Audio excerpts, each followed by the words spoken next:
Paul Verhoeven, rien que le nom, ça évoque des images fortes, hein. Des films audacieux, souvent controversés, et quelques-uns des blockbusters les plus dingues qu'Hollywood ait jamais produits. Allez, on va essayer de décrypter ensemble la méthode de ce réalisateur vraiment pas comme les autres. On pense forcément à Basic Instinct, le thriller érotique qui a mis le feu au début des années 90. Un film qui a choqué, fasciné et qui est devenu un monument de la pop culture. Il y a aussi bien sûr l'immense Robocop, un classique de science-fiction ultra-violent qui a complètement redéfini le film d'action. Ce mélange de brutalité pure et d'humour noir, c'était quelque chose. Et que dire de Starship Troopers? Ah, celui-là, c'est un cas d'école.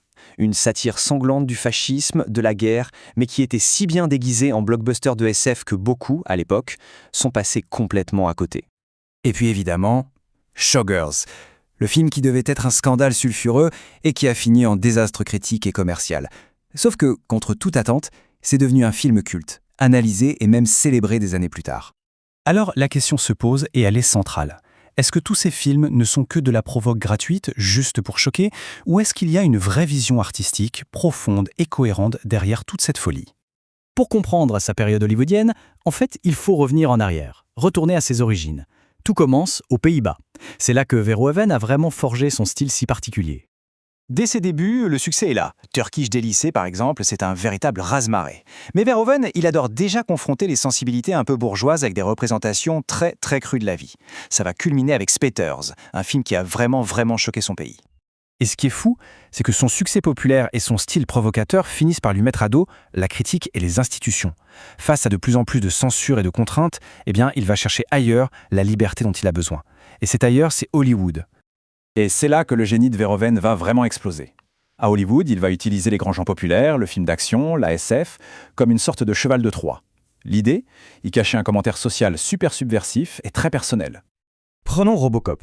En apparence, c'est juste un film d'action bien bourrin. Mais en réalité, Verhoeven y a mis une parabole sur la mort et la résurrection du Christ. Rien que ça. Et en même temps, c'est une satire féroce du consumérisme américain et de la privatisation à tout va de l'époque Reagan. Et c'est la même chose pour Starship Troopers. Beaucoup ont cru voir un film pro-militaire un peu béné. Alors qu'en fait, Verhoeven s'est inspiré directement de l'imagerie des films de propagande nazie pour mieux la tourner en ridicule. C'est une critique virulente de l'impérialisme. En gros, le film dénonce précisément ce qu'il a l'air de célébrer. Bon, alors essayons de décortiquer un peu sa méthode. C'est quoi, au fond, un film de Verhoeven? Il y a des ingrédients qui reviennent tout le temps et qui forment sa signature. Pour lui, le sexe, la violence et la religion, ce sont, je cite, les trois principaux éléments sur Terre. Il les aborde de front, sans détour, avec un regard presque scientifique. Et à ça, il ajoute une ambiguïté morale permanente et des personnages de femmes ultra puissantes, complexes, qui sont tout sauf des victimes.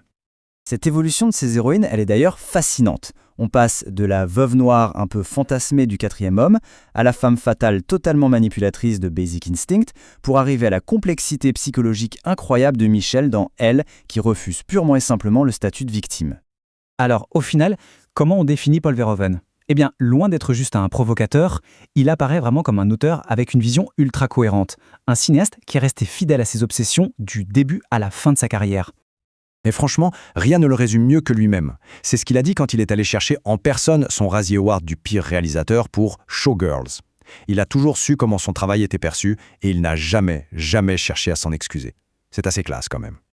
Du coup, son retour en Europe avec des films comme Elle ou Benedetta, ce n'est pas du tout une retraite. C'est la suite logique de son cinéma. Il y a retrouvé une liberté totale pour continuer à explorer ses thèmes, loin des contraintes des grands studios américains. Voilà, la méthode est peut-être un peu plus claire, mais le mystère Verhoeven, lui, reste entier. Et c'est ça qui est bon. Maintenant, en revoyant un de ses films, qu'il soit américain ou européen, une question s'imposera toujours. Qu'est-ce qui se cache vraiment sous le capot ?